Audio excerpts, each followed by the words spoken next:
تمتلك مدينة الديوانية الكثير من المعالم التراثية التي بقي شاهدا على ما تركه قدماء التاريخ لنا، وتلك القلعة التي ما زالت محتفظة بشموخها أحدى الصروح الحضارية الجميلة. لنتجول في أروقة هذا المكان لمعرفة ما يحتويه.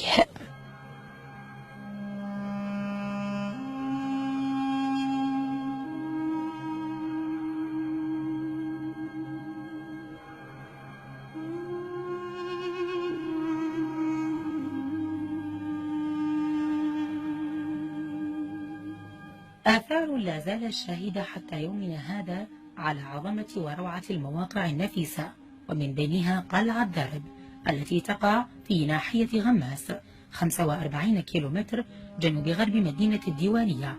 بناها العثمانيين، سميت بهذا الاسم نسبة إلى درب أحد شيوخ قبيلة الخزاعل، حيث سلمه العثمانيون القلعة لضمان هدوء العشائر وعدم إثارة الاضطرابات ضدهم آنذاك. طبعا هاي القلعة اللي توجد بمنطقة العصية التابعة لناحية غماس بالديوانية، أسسها العثمانيين، كان يمر من هذا الجانب نهر ودائما الحياة تكون على الماء، فالناس تعتاش على طريق الماء. كانت النفوذ الأول والأخير بهاي المنطقة منطقة الفرات الأوسط أو منطقة الديوانية والنجف للخزاعل. يعني بناحية غماس الكثير من المعالم السياحية، معالم جميلة جدا تستحق الوقوف عندها.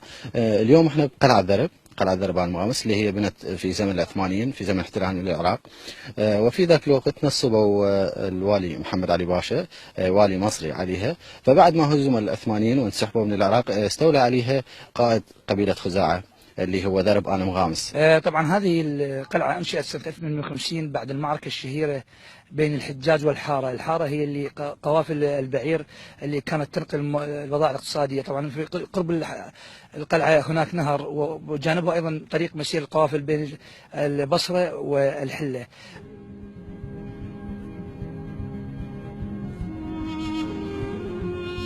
عند مشاهدة القلعة من الخارج تجدونها عبارة عن حصن مربع الشكل، طول كل ضلع من أضلاعه 50 متر، محاطة بسور ضخم مدعم بأبراج، وتؤدي إلى هذه الأبراج سلالم على كل الجانبين.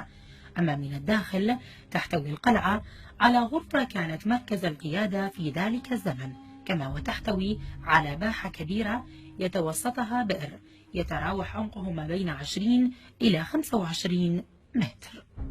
القلعة تتكون من باب واحد، وتتكون من تقريبا الفتحات هاي خلينا نقول خلوها رمز حماية للشيخ درب في ذاك الزمان، وتتكون من بئر واحد، وباقي الحواجز هاي اللي شاهدها في الكاميرا تتكون منها، والسياج هذا السياج العريق تقريبا، هذا تقريبا اللي شاهده انت في وجود الان هاي بنوا النظام العثماني. كانت في قياده درب آل مغامس هذه القلعه، وكانت تستخدم كحصن للعشائر القبائل العربيه في العراق انذاك، تتحصن داخل هذه القلعه.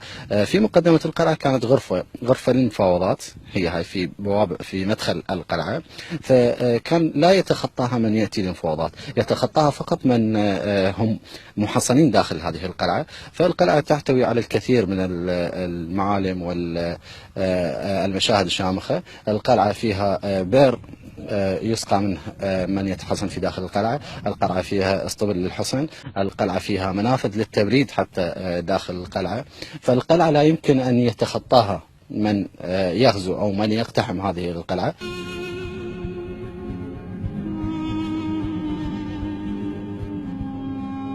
إهمال حكومي وعدم وجود الدعم الكافي أطاح بمعالم تلك القلعة لتبقى مجرد بناية اندثرت وسط الصحراء، في الوقت الذي يتعين على الحكومة اتخاذ ما هو لازم لأجل تطويرها والاستفادة منها واستثمارها سياحيا. المفروض القلعة تكون سياحية، لأن موقع مهم ومكان استراتيجي، تكون يعني تكون القلعة محكمة، يعني تكون القلعة مرتبة من قبل الحكومة الحالية، حتى يصير منظر سياحي لباقي القوافل. المواقع الأثرية في جميع أنحاء العالم هي مكانات مقدسة تعتبر، ويجب الاهتمام بها هناك وتهتم بها الحكومة. ولكن في العراق وخاصة في ناحية غماس يجد أن هذا الموقع الأثري الذي خلفه هو مهمل جدا، فلا طريق معبد لإيصال السياح له، ولا توجد أي خدمات في داخله، وكذلك لا توجد تعرف به على مستوى الناحية، على مستوى المحافظة، حتى على مستوى العراق، ولا توجد زيارات له كانت رسمية أو غير رسمية، مجرد أنه موجود في هذه الصحراء القاحلة ولا يوجد أي اهتمام به، ونأسف. فنتمنى من المسؤولين أن يهتموا بهذا المركز.